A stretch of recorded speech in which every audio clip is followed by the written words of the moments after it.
Sareng nyaeta upacara adat panen pare pikeun masyarakat Sunda anu dilaksanakeun saban taun. Upacara ieu lumangsang husu jeung meriah di sagala rupa kampung adat Sunda. Upacara serentown mangrupa wujud rasa syukur jeung doa ka masyarakat Sunda kana pasanggiri anu geus kaalaman. Khususna dina widang tatanen dina taun katukang jeung taun anu bakal datang. Upacara serentaun dilaksanakeun pikeun ngajienan Nyi Poh Haji minangka sarana ngedalkeun rasa syukur ka Gusti Nu Maha Suci kalayan miharep pepelakan taun ieu jeung taun saterusna leuwih hade ti taun samemehna. Dodol nyaeta kadaharan khas Indonesia asalna ti wewengkon Jawa Barat.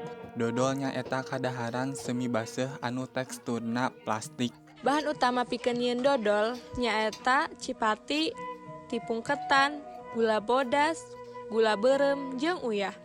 Sanajan kitu, masih loba variasi dodol nu dijual di pasar.